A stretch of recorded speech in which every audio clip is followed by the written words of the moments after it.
Selamat siang. Perkenalkan saya Dr. Ivan Waruspana, spesialis bedah saraf. Saya adalah dosen di Fakultas Kedokteran Universitas Patimura yang dengan latar pendidikan S1 profesi di bidang kedokteran. Kemudian saya melanjutkan studi di spesialisasi di bidang bedah saraf. Saat ini saya sudah aktif kembali bertugas sebagai dosen di Fakultas Kedokteran Pati, yang mana pada kali ini saya akan melaksanakan kegiatan tridharma perguruan tinggi. Salah satunya adalah dengan pengajaran. Pada blog kali ini tentang kegawat daruratan, di mana saya menjadi salah satu pengampu dari blog tersebut dengan topik pembelajaran yang akan saya berikan tentang manajemen trauma kepala. Pada blog kegawat daruratan ini kami memberikan pembelajaran dengan sistem perkuliahan, tutor, skill lab, dan juga penugasan. Untuk porsi pemberian nilai kita bagi menjadi 35% untuk ujian akhir yang berupa multiple choice, 25% dalam bentuk tutorial dan penugasan, 15% praktikum, dan 25% skill lab. Dalam perkuliahan yang saya berikan akan saya lakukan dengan metode interaktif berupa pemaparan materi, tanya jawab, serta diskusi contoh kasus yang saya berikan. Perkenalkan, saya Dr. Ivan, bedah saraf. Mungkin sudah ada yang kenal, ada yang belum, jadi saya baru kembali juga. Kali ini kita di blog kegawat daruratan ya.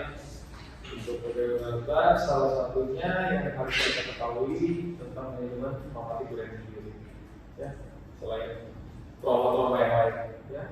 Jadi untuk kali ini topik kuliahnya dari saya tentang manajemen traumatik brain injury.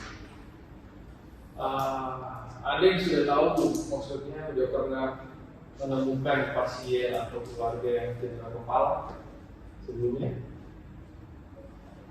Gak pernah lihat atau ketemu di jalan? Ya, ini ada satu quotes dari Hippocrates ya, first to know how. Itu jadi alasan kita kenapa setelah selesai masih harus terus belajar dan belajar. Ya. Tujuannya apa? Jangan sampai ketidaktahuannya kita mencelakai pasien. Ya. Jadi ke depan belum selesai di situ, kamu harus tetap baca, progresnya harus tetap ada. Ya. Learningnya tetap harus dilakukan, pembelajaran harus tetap dilakukan. Ya. Oke, kita mulai aja tentang traumatic brain injury.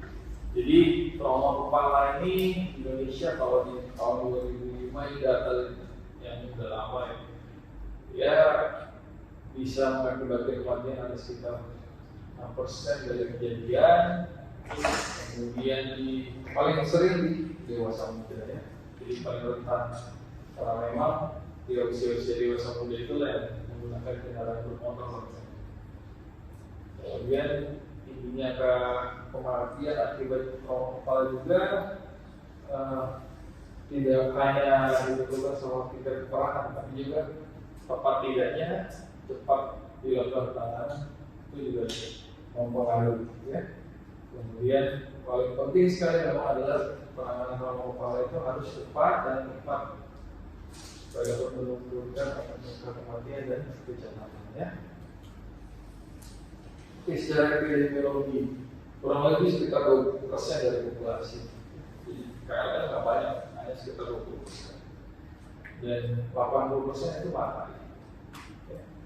Jadi nggak mungkin banyak yang severe atau yang meninggal. Terus yang dari mata itu yang punya pendarahan intrakranial hanya sekitar 1% dari mata itu yang ada intrakranial. Sebenarnya 25 sampai 45, kemudian mulai dari 7 sampai 12%. Ya, tidak banyak. Kalau dijumlahkan dari populasi itu banyak. Mortality ya 10 sampai 35 sampai 80 tergantung jenisnya atau kendaraan.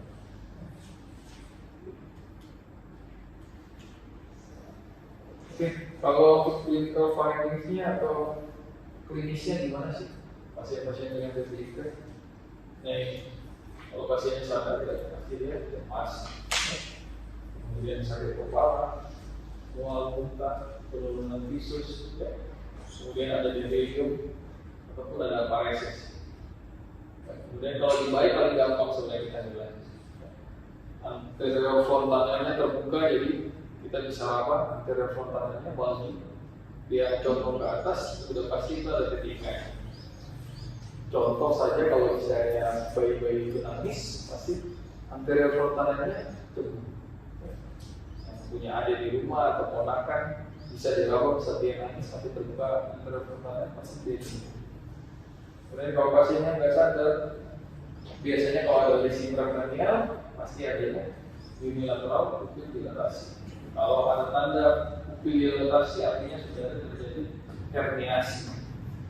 Ya, herniasi bungkal karena posisi temporal dan bagian dari ujung bungkalnya itu dia dekat ke dalam mata, dan di situ nervus giganya lewat. Jadi pupil dilatasi terjadi karena apa? Karena nervus giganya, ya, oculomotorisnya yang tertekan. Oculomotoris itu fungsinya yang paling boleh tahu pasti konstriksi pupil. Jadi pupilnya dilatasi. Kemudian gambar abnormal postur, contoh kayak desekretasi atau deformasi, ya. Kemudian ada papiledema, retinal bleeding dengan radang paresis. Kemudian ini yang di bawah hipertensi, bradikardia, abnormal respirasi. Ya. Itu trias casing. Ya. Pokoknya kalau ketemu pasien di IGD langsung begitu dari KRL, kemudian ada luka-luka daerah kepala atau pasien datang belum kesadaran, di pasti pasang dulu, pasang tensi, pasang monitoring semuanya. Kalau udah kelihatan hipertensi, bradikardia, langsung harus curiga di awal. Ya. Oh, ini ada masalah kepalanya, ini tekniknya, ya. Jadi gampang sebenarnya kita juga tahu. Pastinya karena tesnya tinggi terus, tapi kok boleh kan?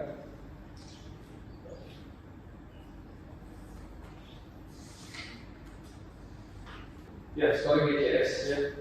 Mungkin di neuro udah dapat, di apa lagi? Neuro ya, neuropsikiatri udah dapat. Jadi ada eye motoric verbal, eye motoric verbal. Semuanya harus dilihat secara simultan.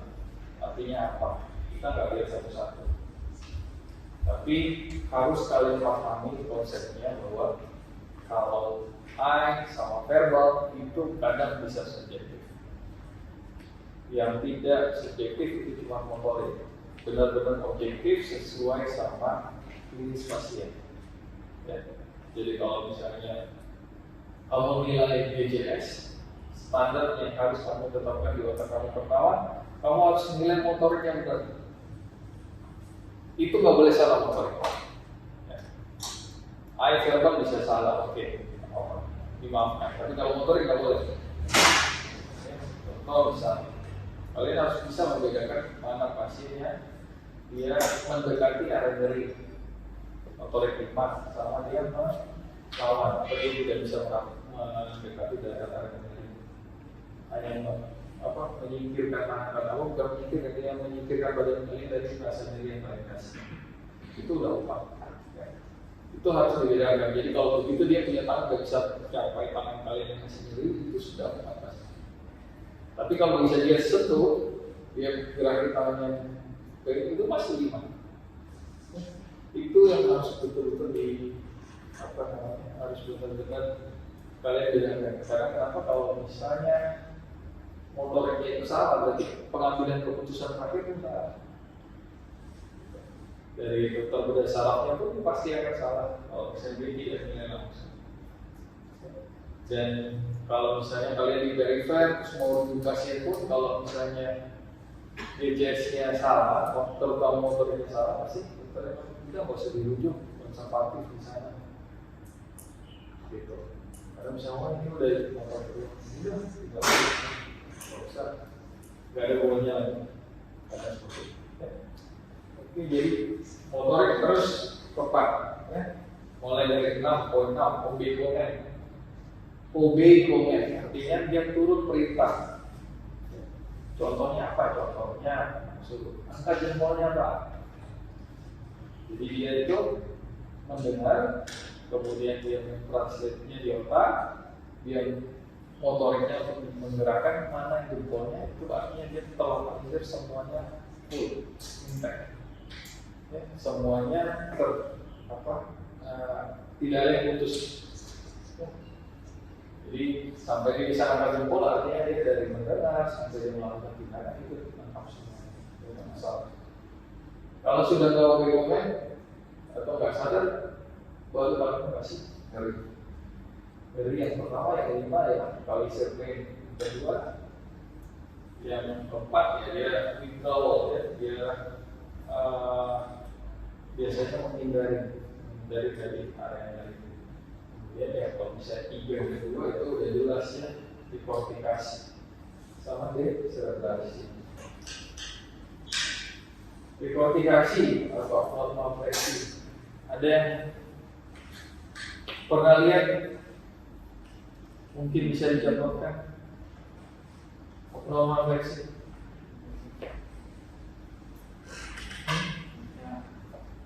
Ya, coba lihat kamu. Alam gimana? Jadi kalau untuk dekortikasi sendiri kan kalau untuk fleksi yang normal sendiri kan dia naik terus, kalau dia mengalami dekortikasi berarti dia kan dalam. Ya, jadi fleksi ini dan dia ada yang keluar ya itu abnormal fleksi. Sama kalau dekortikasi pun dia deserebrasi dia kan ekstensi dan dia abnormal, dia muter keluar ya tangannya itu. Jadi sekali kalian yang ada di BI pasti udah tahu, pasti ya. Sangat begitu betul ini udah. Begitu kalian dari sekali pasti udah tahu ya. Kemudian kalau I itu ya oke buka mata spontan dengan panggilan, kemudian dengan nyeri ya. Kalau verbal ya orientasinya lengkap. Kalau yang empat itu dia bingung ya, orientasinya dia bisa ngobrol tapi orientasinya dia terganggu atau dia mungkin lupa lagi di mana. Kalau 3 itu kata-katanya keluar tapi nggak jelas dia nyambung ya. Sama kalau 2 itu dia cuma ya ada suara tapi tidak menghasilkan sebuah kata.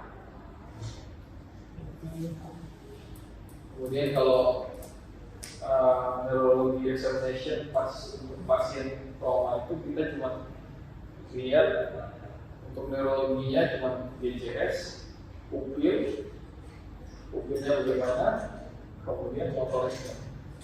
Ya, 3 item aja sebenarnya, simple. Kita nggak lihat neurological exam secara menyeluruh lagi. Jadi refleksi-refleksinya apa kita nggak bisa. Ya. Kenapa? Karena kita mau cepat menentukan tindakan apa gitu. Oke. Ini interpretasi yang dari pasien dengan trauma sendiri. Nanti kalian bisa baca.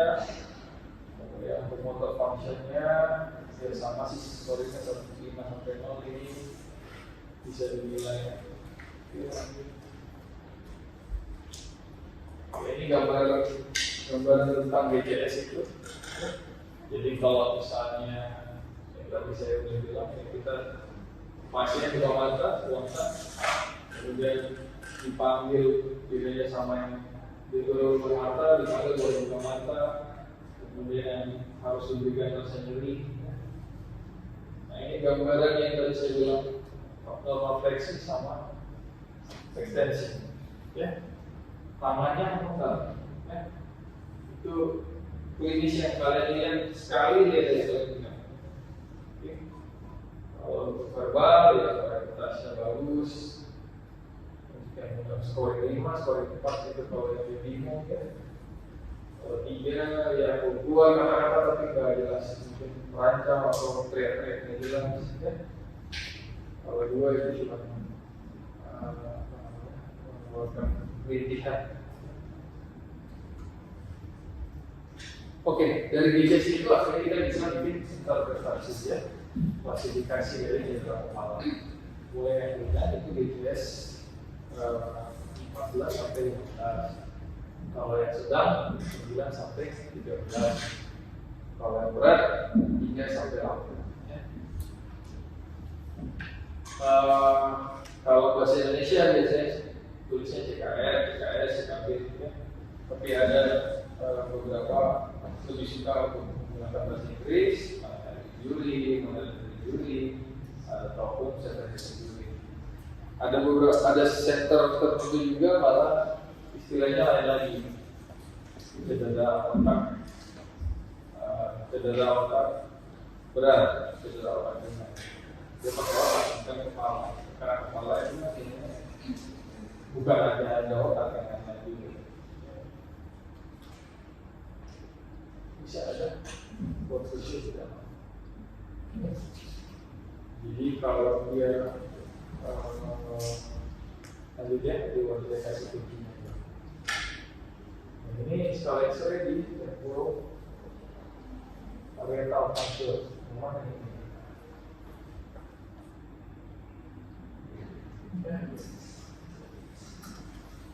Hasilnya ini mirip nih, persis sama kayak ada. Strukturnya di sini kan. Daerahnya kurang lebih. Tapi kalau ini sudah nyebrang dari struktural rehabilitation di sini. Dia sudah nyebrang oleh area yang sudah bagus.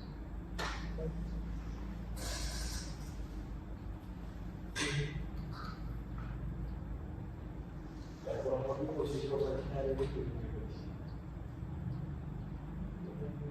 Kalau ini pertama, tapi ini masih oke. Jadi kuncinya kalau skenario X-ray dia ada fraktur, otomatis di bawah situ kemungkinan besar ada getaran. Persis di bawah dari tulang patah. Entah itu dia DBA ataupun dia contusion di situ terus jadi SDA.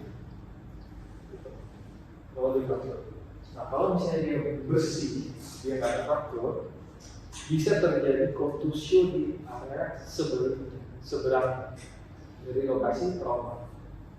Jadi misalnya bengkak di sini, di kanan. Kemudian kamu foto skala X-ray, nggak ada fraktur di kanan, bersih. Hati-hati sebelah kirinya itu ada kontusio, bisa jadi SDA. Apalagi kalau pasiennya nggak sadar. Kalau dia fraktur di tempat lokasi yang sama, kemungkinan besar bisa ikut. Jarang sih kalau yang terjadi kayak gini. Ya, kalau frakturnya ini frakturnya depresi, tapi kalau frakturnya begitu linear kayak gini, cuma garis saja, kemungkinan besar ya di lokasi itu. Nanti kamu bisa lihat klinisnya, misal ini kan di sebelah kanan ya.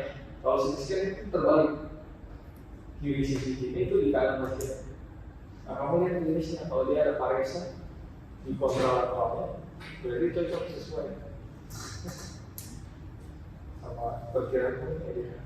Atau kadang untuk skenario itu, kalau dia gedenya besar, nanti ada bayangannya.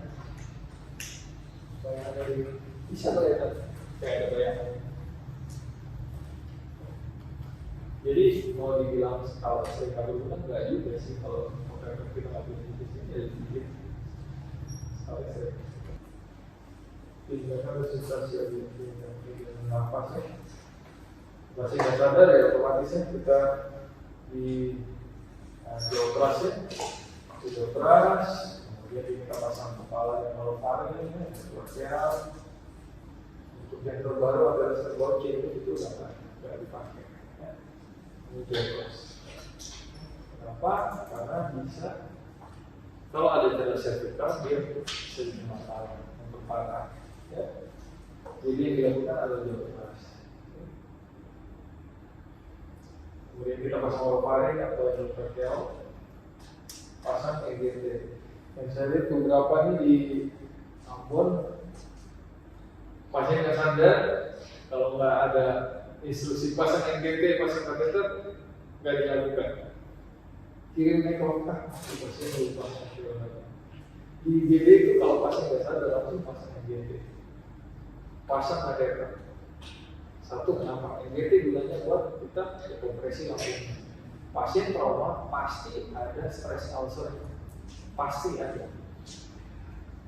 Jadi kalau dia udah nggak sadar, pasang EGT.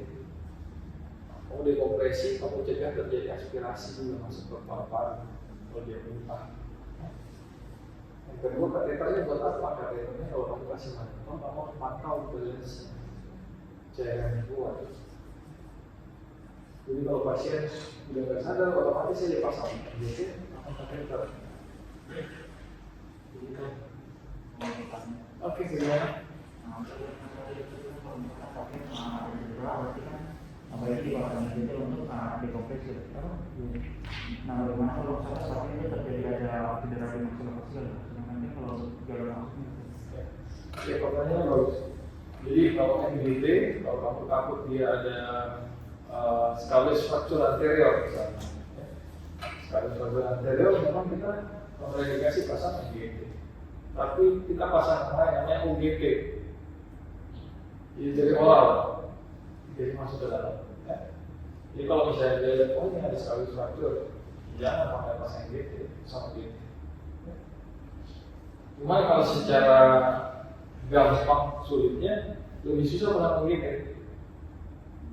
Karena refleks orang buat meludahin, menolak masuk makanan itu bisa ada. Kalau di hidung kan langsung ada ya, belum masuk. Lebih susah pada gitu. Ada yang bertanya lain? Udah? Jelas ya? Nah. Kemudian kalau untuk pernapasan, pasien kalau misalnya sudah kompresi gitu lebih atas, nafasnya udah nggak bagus, breathingnya udah nggak bagus. Ini ya kalau ventilator, jadi kalau nanti sambil bisa nilai DTS juga. Sebenarnya berurutan sih kita lihat. Kalau di briefing sini sih lebih ke pengembangan dari simetris atau tidak. Ya prinsip ATLS-nya itu dipakai. Simetris atau tidak, kalau misalnya nggak simetris nanti dia, oh ini yang mana terlambat masalah apa itu.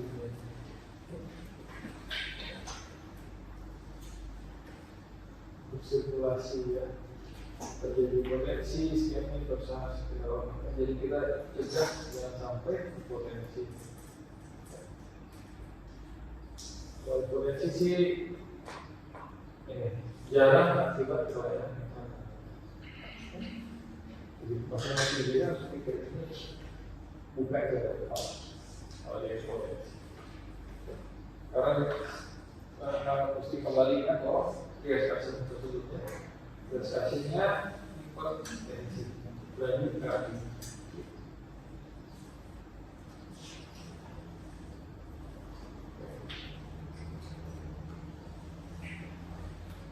Selanjutnya, kalau di IGD, selain kamu periksa di IGD, ya manajemennya apa sih? Untuk kita pasiennya 30 derajat. Atau 30 derajat kasih 30 derajat.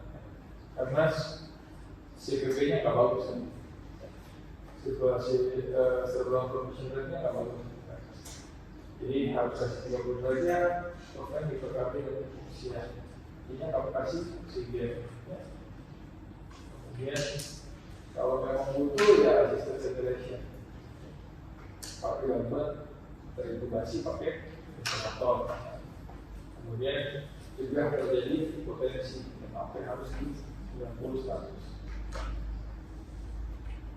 Eufolemia, jadi jangan berlebihan, jangan juga kurang. Eufolemia dan mesti kalian ingat jangan sampai kasih masuk cairan yang hipotonik, ya. Harus isotonik, NaCl 0,9. Kalau nggak ada NaCl boleh pakai NaCl. Ya, tapi pilihan pertama khususnya adalah NaCl 0,9. Jangan kasih dextrose, Kamu kasih dari 100 pasti tambahnya dari ini. Ya. Kemudian ya ini multiplier-nya ada jurnal-jurnal terbaru itu mengatakan dengan diberikan suhu di atas 40 multiplier-nya itu bisa menurunkan metabolisme otak. Ya. Kemudian pemberian mannitol, fenolorbital, sebagainya. Ya, kalau ini pemberian juri ada dikasih timeline-nya, jadi dari paling krusial sebenarnya di 6 jam pertama. 6 jam pertama kita early resusitasi, ya. Kemudian kita bisa tahu permasalahannya apa. Lanjut ke yang berikutnya. Kalau misalnya di sini adalah waktu di mana 50% mulai expansion. Ya. Jadi di 6 jam pertama itu yang bisa terjadi perburukan dari awalnya itu trauma masih bisa datang di beberapa rumah sakit, habis itu bisa turun di rumah sakit di 6 jam pertama. Jadi sangat-sangat krusial di 6 jam pertama. Pemantauannya harus tetap. Kalau saya sih minimal 24 jam. Kalau di IGD kapan indikasi kita boleh pulang pasien dari IGD? Wah ini nggak usah kita pulang aja. 6 jam sampai 8 jam. Jadi kamu observasi 6 jam di IGD, nyeri kepalanya turun, nggak ada masalah apa-apa, CT scan apa, boleh pulang. Oke, ya selanjutnya itu biasanya di rumah sakit ya, kalau misalnya di rumah sakit, misalnya harus perlu kita operasi dan sebagainya. Oke, ini hanya identik berdasar uang. Jadi kalau saya bareng sih, mungkin sendiri diangkut, tapi senior saya kita 30 orang, kita tergabung di berdasar uang. Jadi kalau kita yang pionirnya PPK, itu semuanya adik-adiknya. Jadi kita kalau misalnya susah apa, butuh apa, diskusi sama mereka semua. Ya, ini ada yang berubah dan oke, terima kasih. Terima kasih buat waktunya. Moga-moga banyak ada yang berubah kembali. Kembali sudah masih kotak. Akan ya. Oke, terima kasih.